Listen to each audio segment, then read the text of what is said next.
It's 1969 in Altoona, Pennsylvania on South Jaggard Street. I'm 7 years old. Our house smells of our Sunday dinner. We're Italian. My mom's in the kitchen, Helen Caparuccio, cooking the Sunday dinner that she has cooked for the past 20 years for my father every Sunday. San Giorgio spaghetti number 9 in the pot, boiling, beyond al dente. Hunt's sauce in the pan next to it, burnt to the bottom. And in the oven, there's garlic bread, well on its way to becoming flambe. I'm in the living room with my tiddlywinks trying to figure out if the blue fly farther than the red. My brother Phil's on the floor reading a comic strip, the Sunday comics. My brother Sam's on the couch reading his Popular Mechanics. And my dad's in his lazy boy reading the newspaper, feet up, lean back. And then I hear, "Carolyn, get in here now!" I'm like, oh my God. So I grab up all my tiddlywinks and I put them in the little mushroom. And I try to make my way to the kitchen. And I mean, her voice is so loud and I'm 15 feet away from her. I mean, seriously. "I need help!" I'm like, okay, I'm on my way. So I get out there just as she's pouring the spaghetti from the colander back into the pot, dumping some sauce on top and mixing it up because that keeps it from sticking. And then she gets this fork and she stabs into the sauce and she comes out with a steak and she puts it on a plate. And then she gets spaghetti, puts it on a plate, ladles some sauce on, big hunk of steak on top, really angrily puts the Parmesan cheese on top and shoves it at me and says, "Dad's." I'm like, okay, take it over and I put it on the table and I come back. The next one is my brother Phil's, steak on top. Next one is my brother Sam's, steak on top. And I come back and she's dishing out my spaghetti and I look at the plate and there's no steak. She puts the sauce on top and then a meatball. And she does the same thing for my 2 sisters. We get meatballs. Girls don't get steak. I'm so excited. I'm 13 years old, and the Boys League has challenged the Girls Bowling League, the top team, mine, to have a game on the weekend. And I grab my bowling bag and I jump in the car. My mom's gonna drive me the whole mile down the same street to the bowling alley. So we get to the bowling alley. She pulls right up to the door and she looks at me and she says, "Let the boys win." I'm like, what? And she said, "You need to let the boys win. They don't like it when you beat them," which you do. "And you're not going to get any dates. Nobody is going to ask you out." And I get out of the car because I don't want to get into a battle, which it would have been. And I'm walking into the bowling alley talking to myself. I'm like, you know, I have a crush on Joe and we are bowling him today. Will he not like me if I bowl better than him? You know, I bowl every week. I've been bowling since I was 8. I mean, I'm in this league. We've been number 1 for years. I was in the Altoona Mirror for having the high score a year ago, 212. My average is 167, but I'm supposed to let the boys win. Girls aren't supposed to win.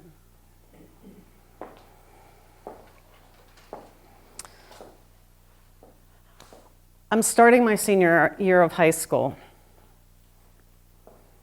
And everybody is asking me, what do you want to do? Are you going to go to college? What are you going to take? Are you going to be a nurse? Are you going to go into accounting? I'm like, phew, no. And when they see my reaction, they say, you should do what interests you. What interests me? Cappy's auto body shop, my dad's business. I mean, there are the equipment, the tools, the things they do.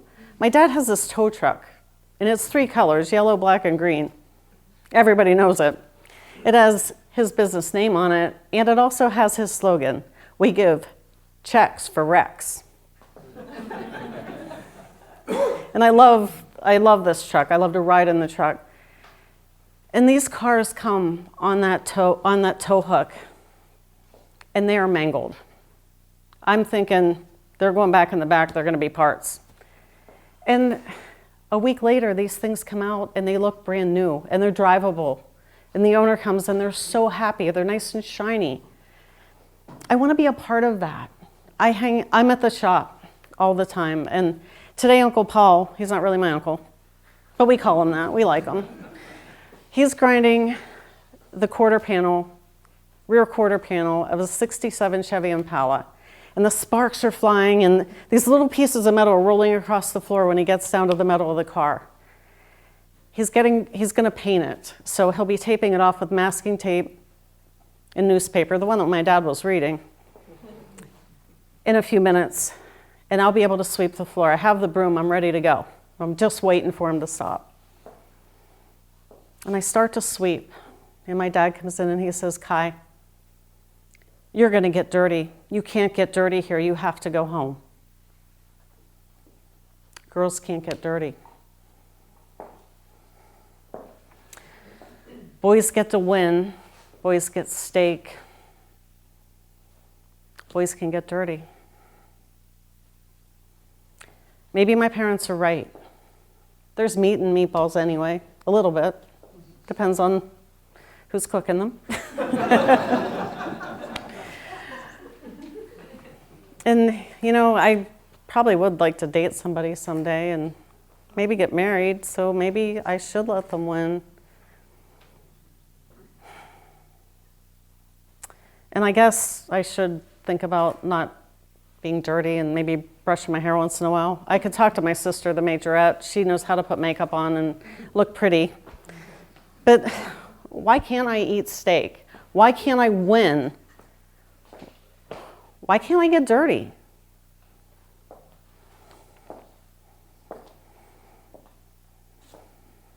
I was always taught to listen to my elders. I'm 57 years old.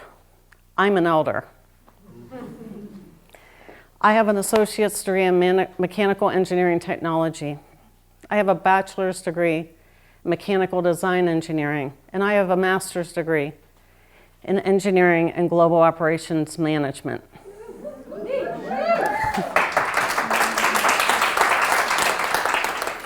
I've run multi-million-dollar global technical project teams and projects. The past 30 years of experience as a female engineer has not been easy. I started out, I was a quota and a necessary evil. I was told I should be home in the kitchen where I belonged. Not a good idea with the training I had with the garlic bread. I had men say things to me that put the fear of God in me. I was the only woman on a lot of project teams. I lived in China for 3.5 months before there was internet, cell phones, and American TV there. My equipment ran on the first try. It hasn't been easy, but I have seen a change happening. I've seen more young women coming into the field. I've seen women being promoted into management roles. And it's not just the women. We all have to work together, men and women in this workplace.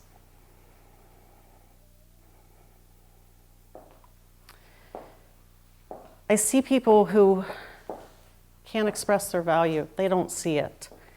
They get messages and they internalize them, and they may or may not be their own. The advice may or may not fit them. My company that I just started, Ultra Vista, capitalizes on the experiences that I have, helps people to look at their value and strive for their potential.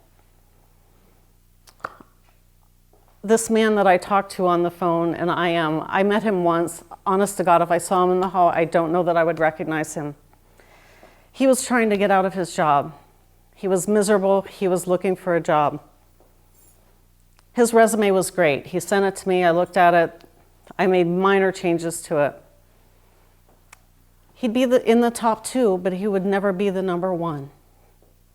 So we were talking, and I said, Jason, I said, how do you see yourself in these interviews? And he goes, well, I have a suit on.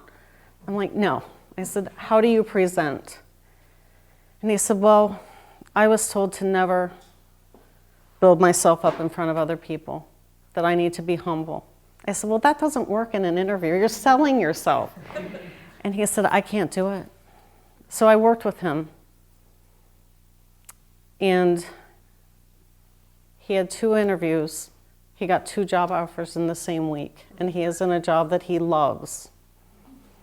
A friend of mine got let go. And she came to my office and she goes, I'm getting let go. And I said, well, okay. We got this.